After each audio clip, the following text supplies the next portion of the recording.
Hi, Melanie. Thank you for joining me today. We have a very special recording today because Melanie is in Egypt and experiencing the energy of Egypt. And so I'm so excited not only to talk about January, but I'm also so excited that she gets to share her wisdom in the high energy and beautiful energy and profound energy of Egypt today. So thank you for joining me today, Melanie. Wow, so true. Oh my goodness, this energy has been so amazing. And thank you, Liela, for bringing me onto this platform and just allowing me to share it. Just how amazing. My whole mission here is to reach as many people as possible and lift as many souls and consciousness as possible. So to have your platform is absolutely wonderful. So thank you. Thank you. You're so very welcome, and thank you. So before we get into the astrology part, I did want to let my community know and give you space to talk about it a little bit more. But on January 10th, Melanie's going to have the opportunity to do astrology readings for our community. And you can sign up for this on my website, and it may be up on Melanie's website too. We need to work out the details a little bit there. We will have 10 seats available. And Melanie, are you willing to share a little about what this process is going to be and what they're going to learn and explore with you on January 10th?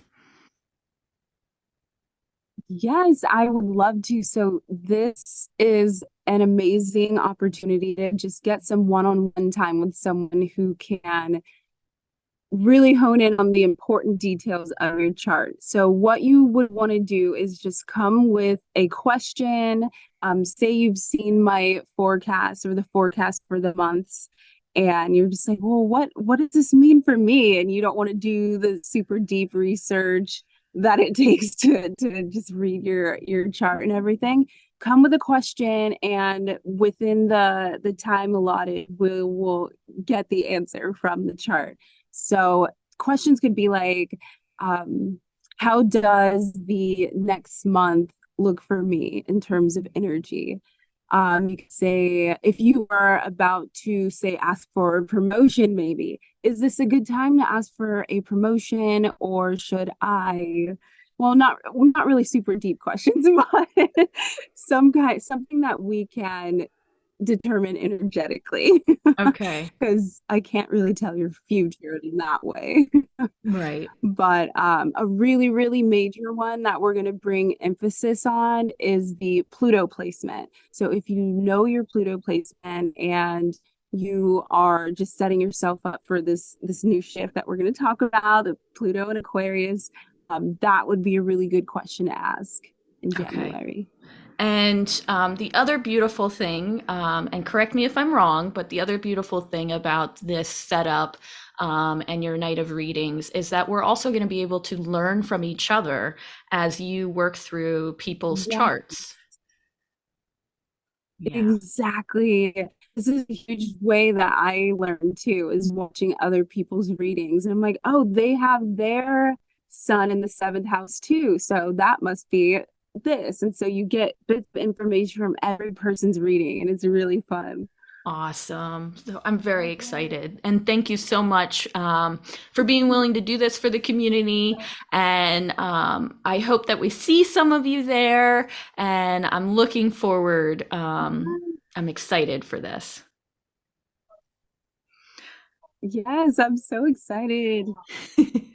Okay, so I would love to know your take on December. I always like to ask the astrologers, as well as, offer my insight on how the previous month that we forecasted played out and any highlights or things that were surprising or just a general idea of how the last month worked and aligned with our forecast. So, do you have anything that you would like to share about your December? Obviously, you made it to Egypt, so you had a very exciting December.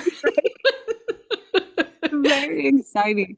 And it's just so funny too, because Sagittarius season is literally all about self-expression, traveling, spirituality, really going into that energy and being bold about it too, because it's a fire sign. So I definitely felt that energy so much, just because this has been a soul thing for me of just Mhm. surrendering and just going with the flow. And it's a trip. Awesome. It's a lot, but knowing the energy has helped so much. So yeah, I'm excited. It's been a great, very aligned energy month. Awesome. So, Yeah. What about you? I would love so much to hear about how it's aligned, how those themes happened within your life. How'd it go? so my month was actually kind of surprising. I feel like this entire year, um, 2023 has been about things coming full circle for me. And various lessons and growth that I've been working through with healing and my intuition and my soul work kind of coming full circle. So I had a kind of a few surprises in December where I really felt like I don't want to say that I hit the echelon of my work, but it felt like things were finalizing that I have been working on for a long time. And so I really felt like I was at Wow. the whims of almost like a roller coaster of death and rebirth, if you will. And would have the Wow. highs of, you know, excitement of things completing, and then like the lows and the sadness that it was done, and the grief that comes with that. Whoa. So I was actually Wow. kind of surprised at my December. But I also felt like it was probably one of the most powerful months, at least for me. Now I know my community, a lot of community members kind of glided through. But there was a couple community members that had some ups and downs too. So, but I really felt like December was a major month for me, and I wasn't expecting that. And I was so glad that I had the Really? space that I had with you to discuss December, and kind of get like a blueprint or an understanding, what was next, if you will. Huge. Wow. Wow. Thank you so much for sharing that because it's just so powerful. Honestly, the death and rebirth, like right at the beginning with Scorpio season and everything going on. It seems like with your chart, it just really synchronized at that point. You Yeah. must have placements in that, like in Scorpio or in the ninth house, feeling that way. But wow, just wow. Yeah, and I really kind of acknowledged that, you know, speaking with you last month, I was able to discern just a little bit, right? Just a little bit, Yeah. some of what was very personal to me. And that this was Mm. probably, you know, I don't have a full understanding of astrology, but I had a little bit of awareness that this has got to be my natal chart interacting with some of the bigger energies that we talked about. So thank you Oh, for really? explaining that. I really appreciate that. So it's been Yes, you're exciting. so welcome. You are so welcome. It becomes so much easier to accept these energies when you know they're coming.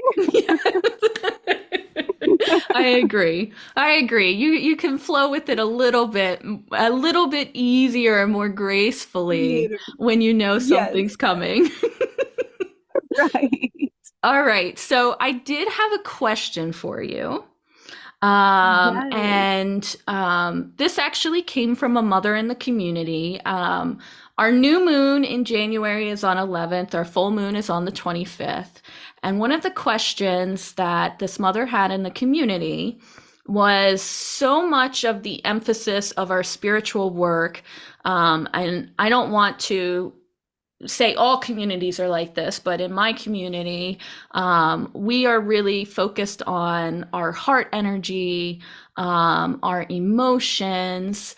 And one of the questions she had is, If we are so focused on understanding our emotions and how they connect with our intuition and spiritual awareness, um, is it important to understand the moon because she viewed that as a more emotional oriented, I guess, state in astrology versus the sun? And what she was asking is, oh, well, and I'm asking it too. What is the difference between the moon and the sun when it comes to your emotions, when it comes to intuitive knowledge? Um, is that something that you would be willing to explore and answer? Absolutely. Yes, yes. So, oh my goodness. First of all, this is sorry for not covering this in Oh, the you're first fine. interview we did because it's the first forecast because the moon is highly powerful, which is why I I think in my mind I was like, okay, this big chunk right here is all moon because it's so, the moon moves the fastest of all of the planets. And Okay. so that energy is always, always shifting. And so with that, it's always tied to our emotions. The moon moves our emotions. Moon equals emotions always.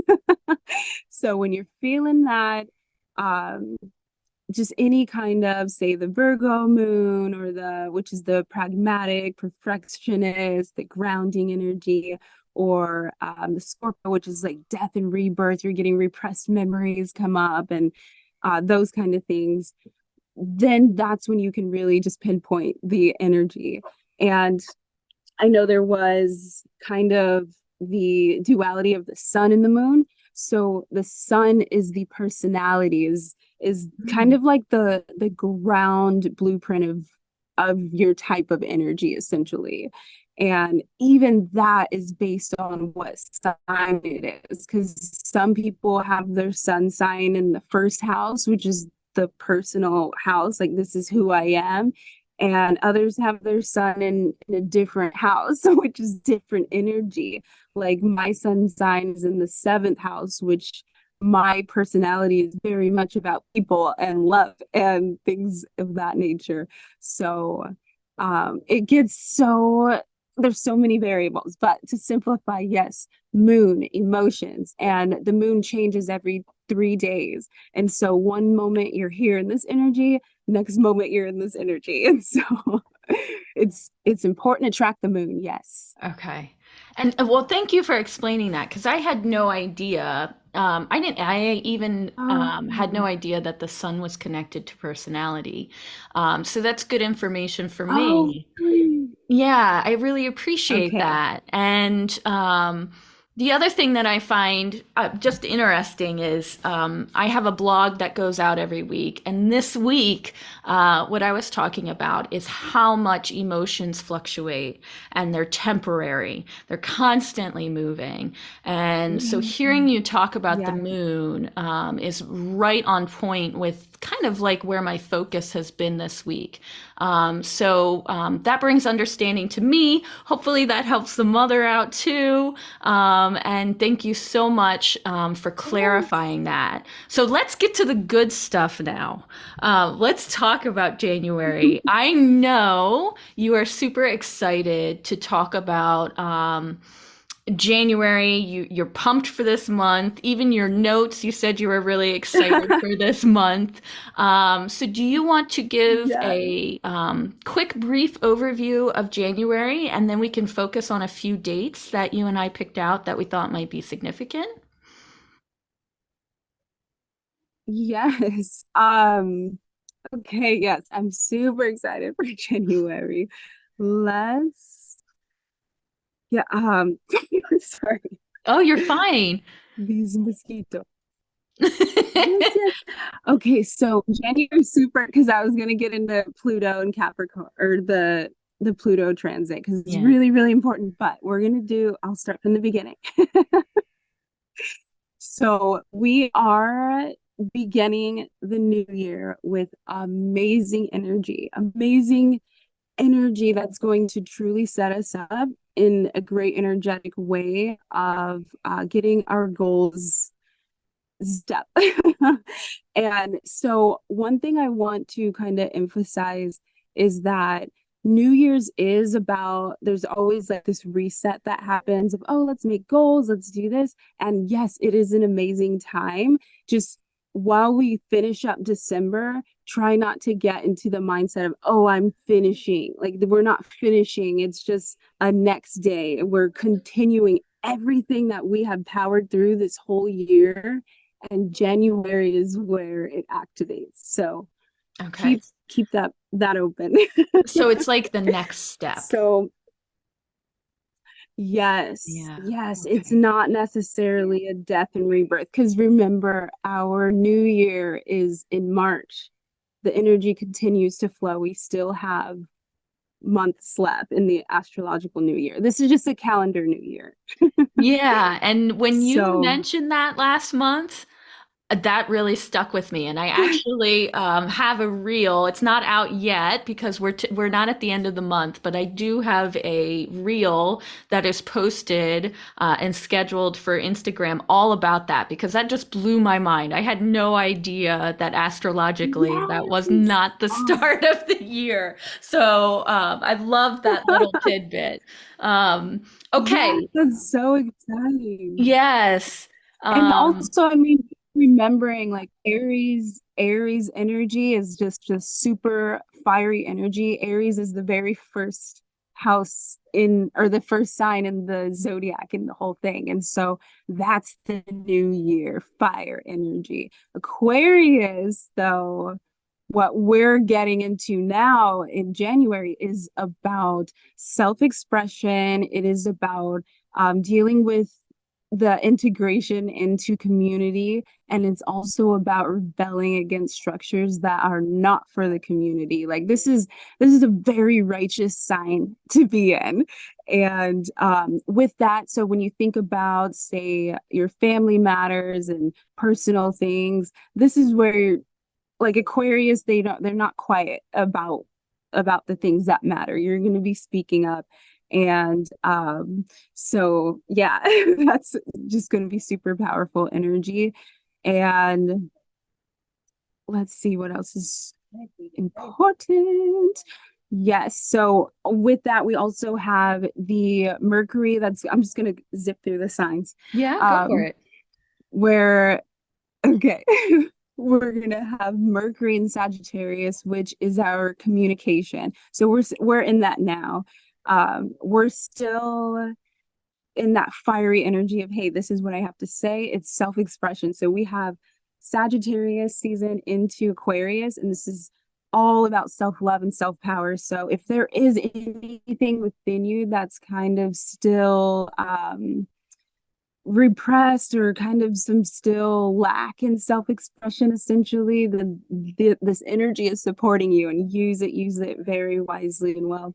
So and then we have Venus in Sagittarius. So we should know the Sagittarius energy by now. It's the fiery self-expression, bold, hey, this is what I want, this is what I desire. And so when that's in the planet of love, there's a lot of connections happening now. That's why there's a lot of Christmas babies and and Libras and September babies.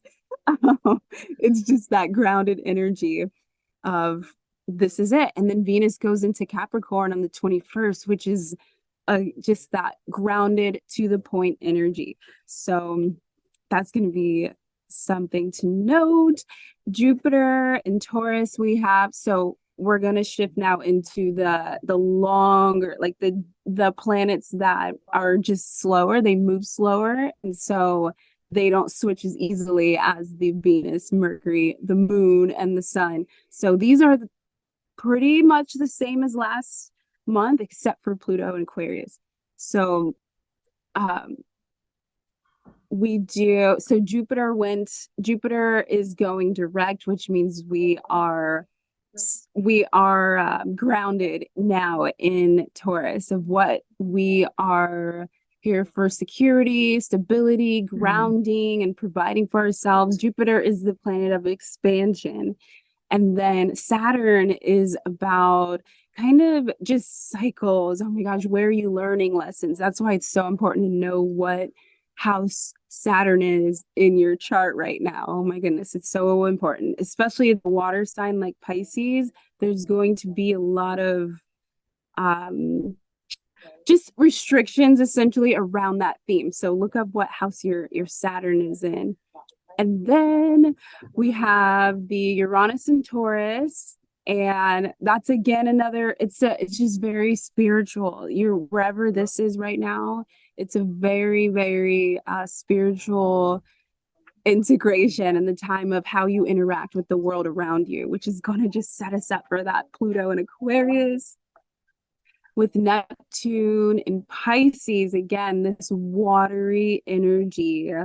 Neptune and Pisces, they are one of the same. They are highly spiritual. It's just a very highly intuitive spiritual time, which is actually pretty cool because it's like, of course you all aligned, of course we all aligned with each other at this time because all of this energy is pushing us to it. And then right now Pluto's still in Capricorn, which is great. And because Capricorn is that grounded, just to the point energy, and it's a earth sign, and so it's keeping us okay, because Aquarius is going to help us with the standard and the structure, but it's an air sign. Like it moves, it flows, it is not grounded the way that Capricorn is. So there's going to be a lot of dismantling of structures, and you see it happening already in our world right now. You've seen the shadow period from 2020 and on. This is what's called a generational planet, so it's not as personal, but it is personal when it comes to your chart. So figure out where Pluto is in your chart, and I'll cover Pluto readings in January if you guys just want to do the whole Pluto day, because it's so important. That way you know where the planet of death and rebirth is uprooting your life. So that's really important. And then, yeah, we'll talk about that more. But right now, I just want to stop and see if you have any questions, because that's the planets. Awesome. Thank you. And really that's Yeah. the whole month as a we're overviewing the entire month of January. Um, and Yes. so I did have a few dates that I just wanted to look at, and just kind of mention because I thought they might be important for the community, and I'd love your input Yeah. on them if you have any of input. But one of the dates you had in your notes was January 6th. And this is the Yeah. potential for shadow work and rebirth.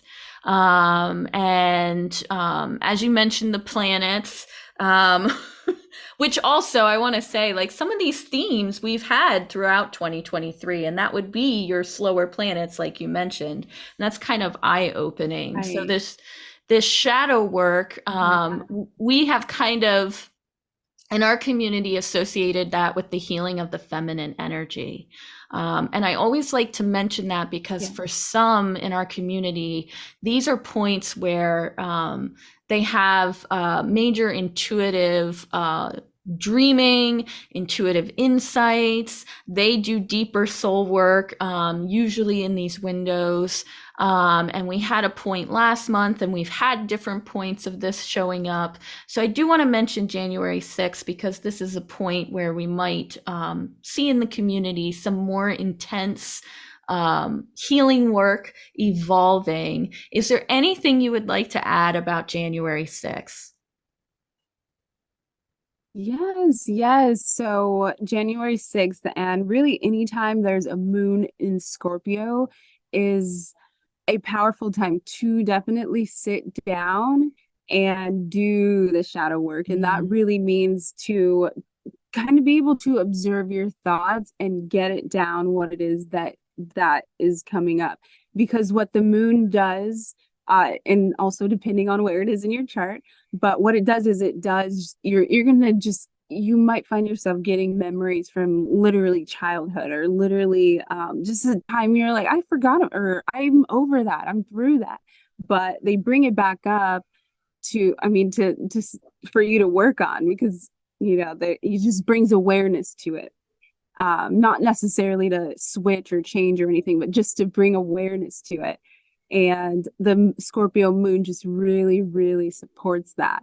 And Scorpio is a water sign, and so that's emotions. So so I did the water emojis next to all the all the moons, but whenever you are in a water moon, expect emotions, expect waves, expect tears. Like I have a Capricorn moon on my chart, and only when when the moon's in water do I cry. It's just not Interesting. the Capricorn way. Right. Yeah, Interesting. so those energies bring up the emotions that wouldn't normally be there.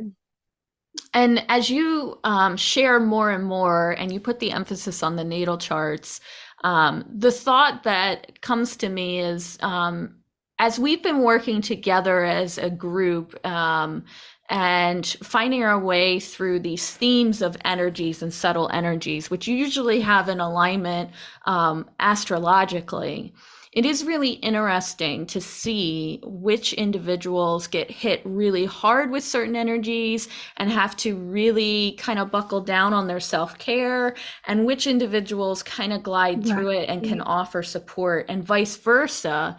And I think, as I listen to you and learn from you, there is probably something happening in the natal charts where certain energies really affect certain individuals. But the beautiful thing with the community is it gives us the opportunity to support each other in different ways and get support in different ways. So thank you always, even if you're repeating certain themes. Thank you always for exploring that, because it's interesting to see it from an astrological perspective like that. Yes. Oh my gosh, absolutely. And repetition is how we learn. So it is all good.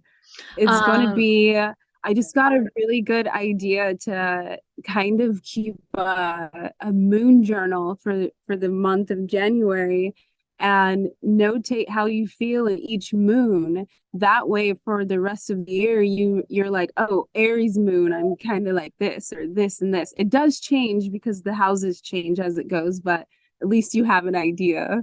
Like I oh, have my moons that I know that I'm like, I love that. And actually, years ago, when I first started out really embracing my intuitive ability, I didn't necessarily look at it from an astrological standpoint. But in my journal, I always wrote down where the moon was at, what emotions I was feeling.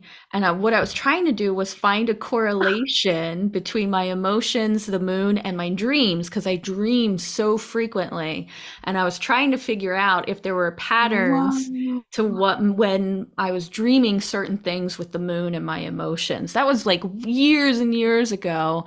And at that point, I didn't even know about astrology. That Wow. was me just trying to figure out my abilities. So I love that. Thank you for offering that. Anyone in the community who does that this January, I'd love to hear how that went for you. You can post it online, but share with us how that goes for you, because I had some really interesting results seeing Please. patterns with my dreams and emotions when I looked at where the moon was. I love that, Melanie. Thank you for offering that. Yes, you're So, so welcome. I'd love to hear about it too.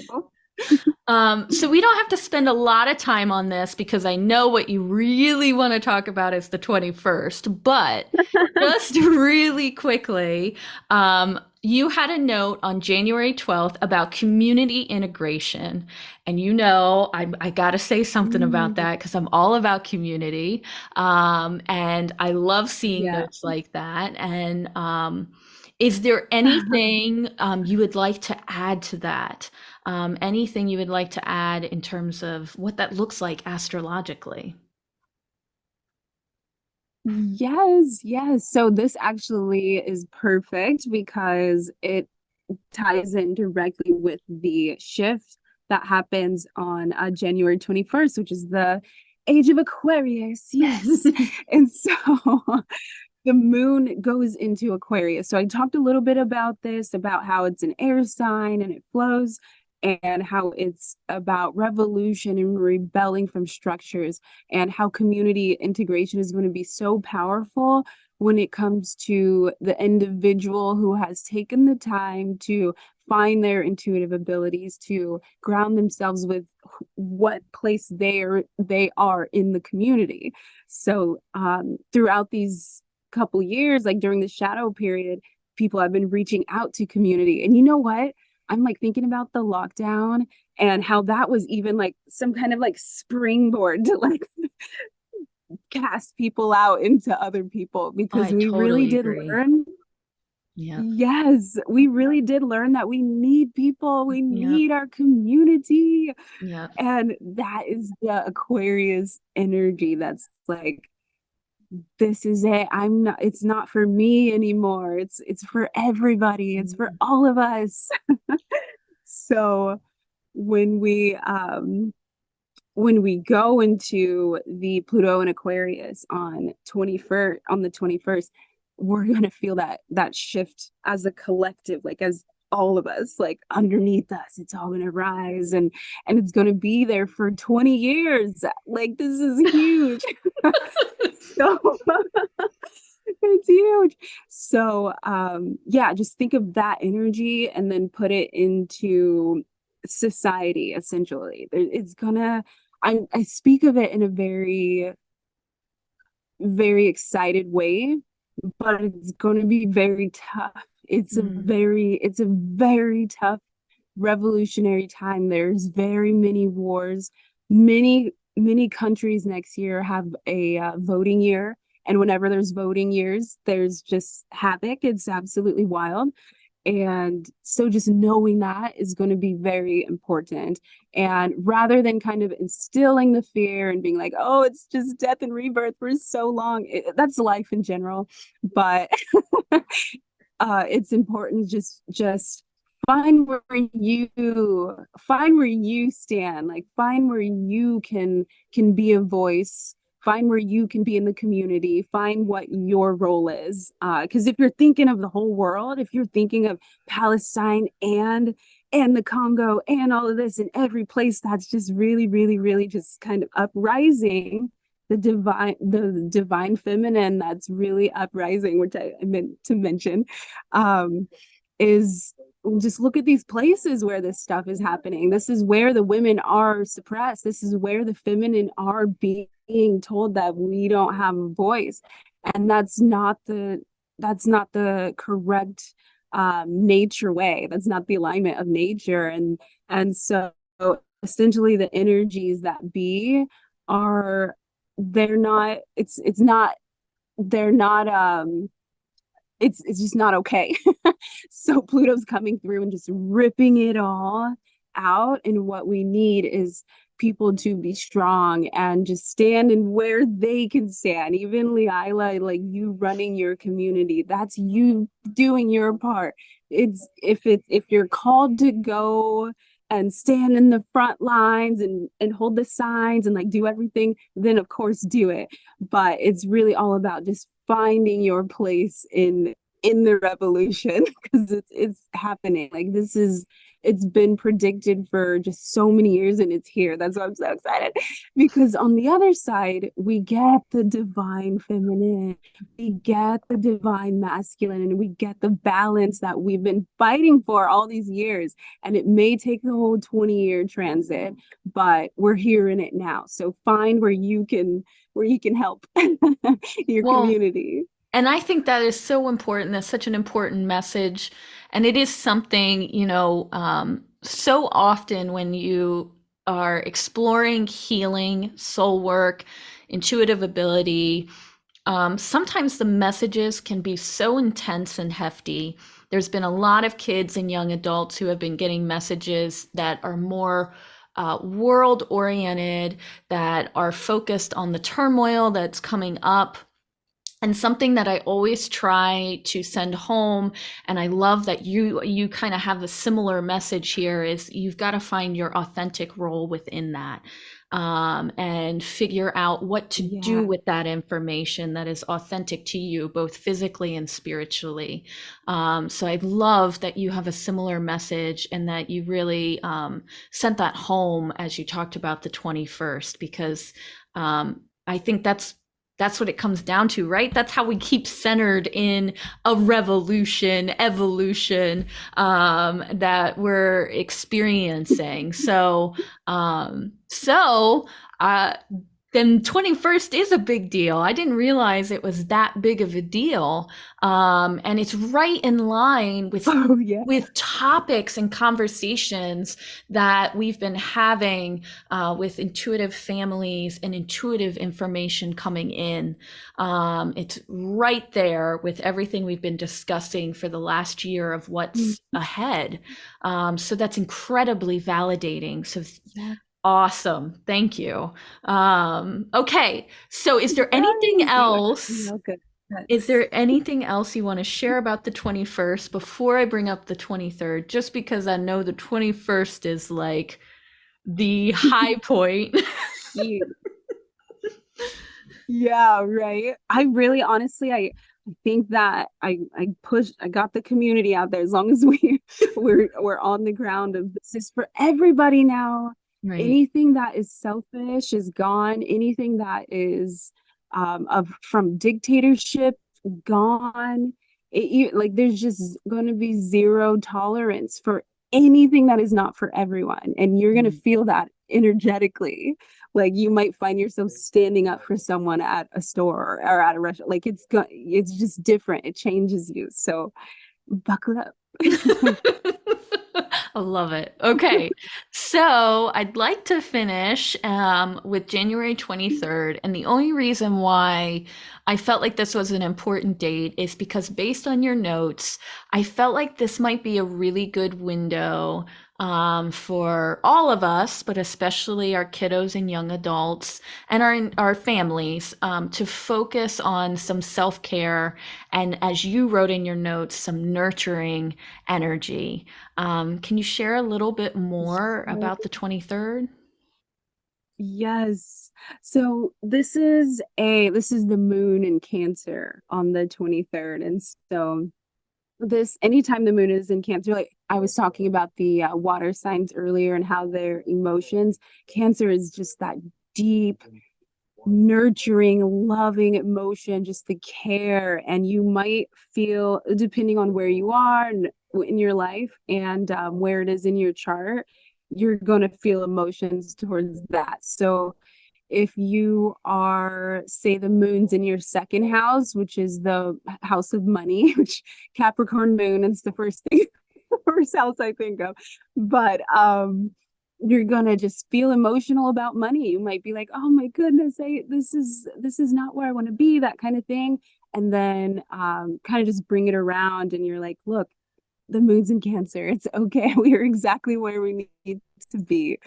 And nurture yourself. Take the time to just pause in this time. This is not a time to just go and force yourself past the emotions.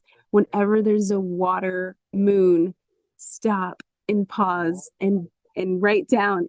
Try to write down or do any, even talk it out loud, make a voice memo and just speak and just feel the emotions, because that's going to be a good, just a good checkpoint really in January. I know we get caught in months and things, but just think of your life in a just super long line, and this is the little checkpoint right here. So yeah. Awesome.